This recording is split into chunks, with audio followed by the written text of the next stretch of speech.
Happy birthday to you Naveen Babu. Simple నన్ను మర్చిపోతుంది. నేను పాటలేక టీఆర్ఎస్ కు దూరం అయినా నన్ను మర్చిపోతుంది.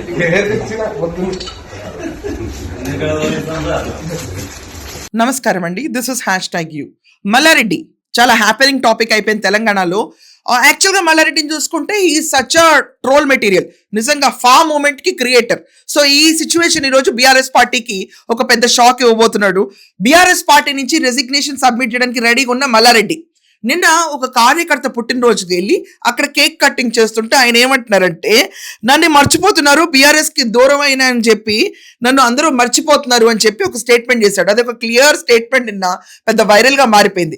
ఒక కార్యకర్త బర్త్డేకి వెళ్ళి ఎవరైనా హ్యాపీ బర్త్డే టు యూ అని చెప్పి రావాలి తప్ప నన్ను అందరూ మర్చిపోతున్నారా, నేను పార్టీకి దూరంగా ఉన్నా కాబట్టి నన్ను మర్చిపోతున్నారు అని స్టేట్మెంట్ చేశాడు.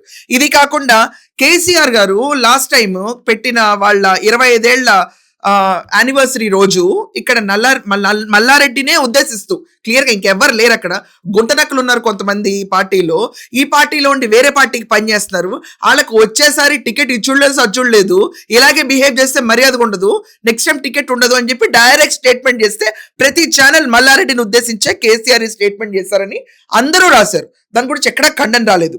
ఇది కాకుండా అతని daughter in law Preetha Reddy, so ఆవిడ లిటరలీ షీఈస్ ఆస్పైరింగ్, ఆవిడ నుంచోవాలి, ఈసారి మల్కాజ్గిరి ఎంపీగా నుంచోవాలని చెప్పి లాస్ట్ టైం ట్రై చేసింది బీజేపీ నుంచి, ఈసారి ట్రై చేయబోతుందని క్లియర్ గా ఇండికేషన్స్ కనిపిస్తున్నాయి.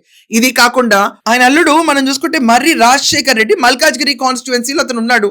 ఇలాగే మేడ్చల్ నుంచి మల్లారెడ్డి, దాని తర్వాత మల్కాజ్గిరి ఎంపీ ప్రీతారెడ్డి, తర్వాత వాళ్ళ కొడుకును కూడా రంగప్రవేశం చేయాలని. సో నలుగురికి స్థానం కావాలి ఈసారి ఈ కుటుంబ రాజకీయం మొత్తం నడపడానికి. బీజేపీ నెక్స్ట్ టైం ఖచ్చితంగా సెంటర్లో పవర్లోకి వస్తుంది. అట్ ద సేమ్ టైం ఇక్కడ తెలంగాణలో కూడా పవర్లోకి వచ్చేది బీజేపీ అని మల్లారెడ్డి భావించారంట. సో భావించి సోషల్ మీడియాలో ప్రచారం చేసుకుంటూ సోషల్ మీడియాలో తనకు హైప్ ఇచ్చుకుంటూ కనిపిస్తున్నారు, కానీ ఎక్కడ పార్టీలో మాత్రం ఇంత పార్టిసిపేషన్ కనపట్ల. మొన్న తెలంగాణ రాష్ట్ర భవన్లో లిటరలీ కేటీఆర్ హరీష్ రావుని అరెస్ట్ చేస్తున్నా కూడా ఆయన లేడు, ఎక్కడ మాటలు మాట్లాడడానికి కనిపించట్లా. అది కాకుండా బీఆర్ఎస్ యాక్టివిటీస్ చాలా యాక్టివిటీస్ చేస్తున్నారు వాళ్ళు, అటన్నిటికీ దూరంగా ఉన్నాడు. బీఆర్ఎస్ పార్టీ కూడా లైట్ తీసుకుంటుంది, ఇతను వస్తే వస్తాడు పోతే పోతాడులే మాకేంటి క్యాండిడేట్ అన్న రీతిలో ఉంది వాళ్ళ బిహేవియర్ కూడా. ఇతను కూడా అంతే కూల్ గా అతను డబ్బులు సంపాదించడంలోనూ మల్లారెడ్డి ఇన్స్టిట్యూషన్స్ మీద ఫోకస్ పెడుతున్నాడు తప్ప బీఆర్ఎస్ కోసం ఇటుక తీసి ఇటుక పేర్చట్లేదు, ఎక్కడ పట్టించుకోవట్లేదు. వాళ్ళ డాటర్ ఇన్ లోనేమో ఫుల్ గా యాక్టివ్ అయిపోయి she is becoming very prominent. MP Malkajgiri కోసం ట్రై చేస్తాను, వాళ్ళ కొడుకు వచ్చేస్తాడు భద్ర అనుకుంటా ఆయన పేరు, అతను కూడా పొలిటికల్ అరంగేట్రం చేయాలని ఇప్పుడు డిసైడ్ అయిపోయారు. ఆల్రెడీ మన మల్లారెడ్డి ఉండే, దాని తర్వాత మనం చూసుకుంటే ఇక్కడ రాజశేఖర్ రెడ్డి ఉండే, వీళ్ళందరూ ఒక ఫ్యామిలీ ట్రూప్ గా ఇప్పుడు బీజేపీలో సెటప్ చేయాలని డిసైడ్ అయిపోయారు. ఇలాంటి తరుణంలోనే మల్లారెడ్డి అన్ని కార్యక్రమాలకి దూరంగా ఉంటూ నిన్న కార్యకర్త ఇంటికి వెళ్ళి అక్కడ కేక్ కటింగ్ లో నన్ను అందరు మర్చిపోతున్నారా అని బీఆర్ఎస్ దూరంగా ఉంటే అని స్టేట్మెంట్ చేశారు.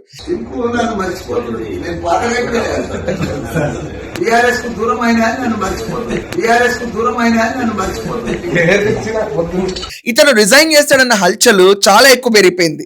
ఈ తరుణంలో మల్లారెడ్డి గురించి మనం ఒకసారి చూసుకుంటే పెళ్లిళ్ళకి వెళ్తాడు, ఫంక్షన్లకు వెళ్తాడు, బర్త్డేలకు వెళ్తాడు, కానీ బీఆర్ఎస్ పార్టీ ఏ పనికి దగ్గరికి వెళ్ళడు. ఇది విచిత్రం. ఇది కాకుండా బీజేపీలో ఉన్న పెద్దలందరినీ కలుస్తూ ఉంటారు వీళ్ళు వెళ్ళి. ఇక్కడున్న కేసీఆర్ కేటీఆర్ ని పెద్ద కలవడానికి ఇంట్రెస్ట్ ఉండదు వీళ్ళకి. ఇది క్లియర్ డిస్క్రిమినేషన్ కనిపిస్తుంది. నిజంగానే బీఆర్ఎస్ లో చాలా మంది ఇలాగే ఉన్నారు అనుకుంటే ఎక్కువ మంది ఎవరు లేరు, మల్లారెడ్డి పేరే ప్రస్తుతంగా వినిపిస్తుంది. సో లాస్ట్ టైం కేసీఆర్ ఇచ్చిన షాక్ దెబ్బకో ఏమో కానీ ఈసారి మాత్రం బీఆర్ఎస్ నుంచి మల్లారెడ్డి రిజైన్ చేసి యాక్టివ్ గా బీజేపీలోకి వెళ్ళి ఇంకా ఆయన టికెట్ ఇస్తే కనుక, ఈ నలుగురు టికెట్ ఇస్తే మొత్తం ఫండింగ్ తనే చూసుకుంటాను అనే లెవెల్లో భరోసా గడిస్తున్న వార్తలు బయటకు వస్తున్నాయి.